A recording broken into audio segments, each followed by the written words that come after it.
शक्तिला एकादशी संपूर्ण व्रत कथा, पूजन विधि एवं शुभ मुहूर्त। जय श्री कृष्ण।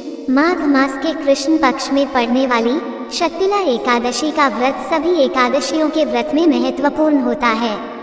इस एकादशी के व्रत में भगवान विष्णु का पूजन दिल से करने का नियम है। इस दिन पूजन में तिल के 6 उपाय किए जाते हैं, 6 प्रयोग किए जाते हैं। इसी कारण इस व्रत को शक्तिला एकादशी कहते हैं। इस दिन तिल खाने का अधिक महत्व होता है। इस व्रत को करने से व्यक्ति को धन धान्य की कोई कमी नहीं रहती है। वैदिक पंचांग के मुताबिक शक्तिला एकादशी की तिथि 24 जनवरी 2025 को शाम 7:25 पर होगी और इस तिथि का समापन 25 जनवरी को रात 8:31 पर होगा। ऐसे में 25 जनवरी 2025 को शक्तिला एकादशी का व्रत रखा जाएगा। शक्तिला एकादशी का पारण 26 जनवरी को सुबह 7:12 से लेकर 9:21 तक होगा। इस दिन भगवान विष्णु और महालक्ष्मी जी की पूजा की जाती है। माघ का महीना भगवान विष्णु के कृष्ण रूप को समर्पित होता है, इसलिए आज के दिन भी खास तौर पर आपको कृष्ण भगवान की पूजा करनी चाहिए। इस दिन एकादशी व्रत के नियमों का पूरी तरह से पालन करते हुए आपको व्रत रखना चाहिए। व्रत की कथा पढ़नी और सुननी चाहिए। पूजन के अंत में भगवान विष्णु की आरती करनी चाहिए। पारण के समय तिलों का दान करना चाहिए। ऐसा करने से ही भगवान की कृपा प्राप्त होती है और सारी मनोकामना पूर्ण हो जाती है। प्रिय भक्तों, तो चलिए सुनते हैं शक्तिला एकादशी की व्रत कथा और जानते हैं इस व्रत की पूजा विधि के बारे में। भगवान श्री कृष्ण के श्रीमुख से एकादशी व्रत का महात्म्य सुनकर श्रद्धा पूर्वक उन्हें प्रणाम करते हुए धर्मराज युधिष्ठिर ने कहा, हे केशव, आपके श्रीमुख से एकादशियों की कथाएं सुनकर मुझे असीम आनंद की प्राप्ति हुई है। हे मधुसूदन, कृपा कर अन्य एकादशियों का महत्व सुनने की भी कृपा करें। तब भगवान श्री कृष्ण मुस्कुराते हुए धर्मराज से कहने लगे, हे धर्मराज, अब मैं माघ मास के कृष्ण पक्ष की शक्तिला एकादशी व्रत की कथा सुनाता हूँ। इसे तुम ध्यानपूर्वक सुनो। एक बार दालभ्य ऋषि ने पुलस्त्य ऋषि से पूछा, हे ऋषि, श्रेष्ठ मनुष्य मृत्यु लोक में ब्रह्म हत्या आदि महापाप करते हैं और दूसरों के धन की चोरी और दूसरों की उन्नति देखकर ईर्ष्या रखते हैं। ऐसे महान पाप मनुष्य करते हैं और बाद में शोक करते हैं और इससे बचना चाहते हैं कि हे भगवान, ये हमने क्या किया? मनुष्यों को नरक से बचाने का क्या उपाय है?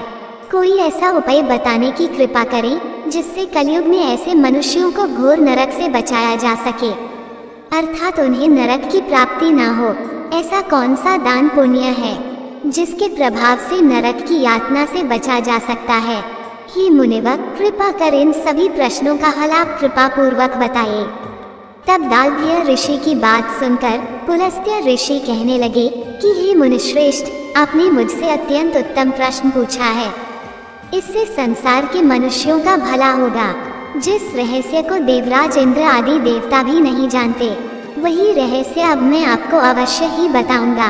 गोबर, कपास और तिल मिलाकर उपले बनाने चाहिए और इन उपलों से 108 बार आहुति देनी चाहिए। जिस दिन मूल नक्षत्र और एकादशी तिथि हो तब अच्छे पुण्य देने वाले नियमों को ग्रहण करना चाहिए। माघ मास में मनुष्य को इंद्रियों को वश में करके अपने आप को शुद्ध करना चाहिए और काम, क्रोध, मोह, लोभ, अहंकार आदि का त्याग करना चाहिए। स्नान आदि नित्य कर्मों से निवृत्त होकर देवों के देव भगवान श्री हरि का पूजन और भजन कीर्तन करना चाहिए। एकादशी के दिन अपनी सामर्थ्य के अनुसार फलाहार या निर्जल रहकर उपवास रखें। रात को जागरण और हवन करें। अगले दिन यानी कि द्वादशी तिथि को धूप, दीप, नित्य तुलसी दल से भगवान श्री हरि की पूजा अर्चना करें और उन्हें फलों का या तुलसी दल पंचामृत का भोग लगाएं। उस दिन भगवान विष्णु को आप पेठा, नारियल, सीताफल, पान, सुपारी सहित अर्घ अवश्य दें। इसके बाद उनकी स्तुति करें कि हे जगदीश्वर, आप निराश्रितों को शरण देने वाले हैं। हे कमल नयन, हे मधुसूदन, हे जगन्नाथ, हे लक्ष्मीपति, आप श्री लक्ष्मी जी सहित मेरे इस अर्घ को स्वीकार कीजिए। इसके बाद ब्राह्मण देवता को आप अपनी सामर्थ्य के अनुसार तिलों से भरा हुआ घड़ा और वस्त्र, दान दक्षिणा, भोजन इत्यादि जरूर दें। अगर संभव हो तो ब्राह्मणों को गौर और तिल का दान करना चाहिए। इस प्रकार मनुष्य जितने तिलों का दान करता है उतने ही सहस्त्र वर्ष स्वर्ग में वास करता है। इस दिन तिलों का इन 3 प्रकार से प्रयोग अवश्य ही करना चाहिए। तिल से स्नान, तिल का उपटन, तिलोदक, तिल का हवन, तिल का भोजन और तिलों का दान, इस प्रकार 6 रूपों में तिलों का प्रयोग करना चाहिए। इससे अनेकों प्रकार के पाप नष्ट हो जाते हैं। ऐसा कहकर पुलस्त्य ऋषि ने कहा, अब मैं आपको एकादशी की कथा सुनाता हूँ। एक बार नारद जी ने भगवान श्री हरि से शक्तिला एकादशी का महात्म पूछा। वह कहने लगे, हे प्रभु, आप मेरा प्रणाम स्वीकार करें। नारायण नारायण प्रभु, शक्तिला एकादशी के उपवास का क्या पुण्य प्राप्त होता है? उसकी क्या कथा है? कृपा कर मुझसे कहिए। नारद जी की प्रार्थना सुनकर भगवान श्री हरि कहने लगे, हे नारद, मैं तुम्हें प्रत्यक्ष देखा और सत्य वृतांत सुनाता हूँ। तुम इसे ध्यानपूर्वक सुनो। बहुत पहले मृत्यु लोक में एक ब्राह्मणी रहती थी। वह सदा व्रत उपवास किया करती थी। एक बार वह 1 महीने तक उपवास करती रही, जिससे उसका शरीर बहुत दुर्बल हो गया। वह बहुत बुद्धिमान थी, लेकिन फिर भी उसने देवताओं और ब्राह्मणों के निवृत्त कभी भोजन, अन्न आदि का दान नहीं किया। लेकिन इससे बैकुंठ लोक भी प्राप्त नहीं हुआ, क्योंकि व्रत करके उसने अपने तन को तो शुद्ध कर लिया है, लेकिन कभी भोजन, अन्न आदि का दान नहीं किया। ऐसा चिंतन करके मैं मृत्यु लोक में गया और उसे ब्राह्मणी से अन्न की भिक्षा मांगी। जिस पर ब्राह्मणी कहने लगी, हे योगीराज, आप यहाँ किस लिए पधारे हैं? तो मैंने कहा कि हे देवी, मुझे भिक्षा चाहिए। इस पर वह मुझे एक मिट्टी का टुकड़ा उठा कर देती है। मैं उस मिट्टी के टुकड़े अर्थात पिंड को लेकर ही स्वर्ग लोक को लौट आया। कुछ समय बिताने पर वह ब्राह्मणी शरीर त्याग कर स्वर्ग लोक को आई।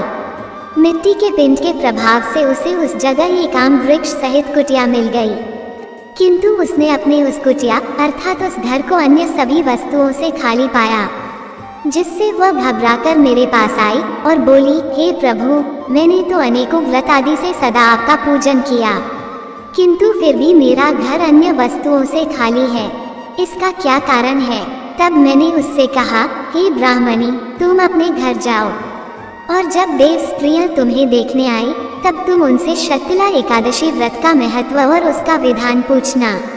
जब तक वह न बताएं तब तक द्वार मत खोलना। प्रभु के ऐसे वचन सुनकर वह अपने घर गई और जब देव स्त्रियां आई और उससे द्वार खोलने के लिए कहने लगी, तब ब्राह्मणी ने कहा, अगर आप मुझे देखने आई हैं तो पहले मुझे शक्तिला एकादशी का महत्व भी बताइए।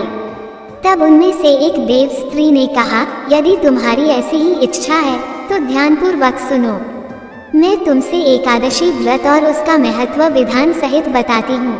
जब उस देव स्त्री ने शक्तिला एकादशी का महत्व सुना दिया तब उस ब्राह्मणी ने भी द्वार खोल दिया। देव स्त्रियों ने ब्राह्मणी को सभी स्त्रियों से अलग पाया। उस ब्राह्मणी ने देव स्त्रियों के कही अनुसार ही किया। तथा हे धर्मराज, मनुष्य को अज्ञान को त्याग कर शक्तिला एकादशी का उपवास अवश्य ही करना चाहिए। इस एकादशी व्रत को करने वाले को जन्म जन्म की निरोगिता प्राप्त हो जाती है। इस उपवास से मनुष्य के सभी पाप नष्ट हो जाते हैं। इस दिन व्रत रखने से जहाँ शारीरिक पवित्रता और निरोगिता प्राप्त होती है, वही अन्न, तिल आदि का दान करने से धन धान्य में बढ़ोतरी होती है।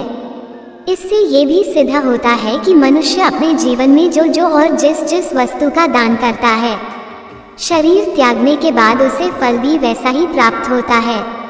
इसलिए धार्मिक कार्यों के साथ साथ हमें दान पुण्य जैसे कर्म अवश्य ही करने चाहिए।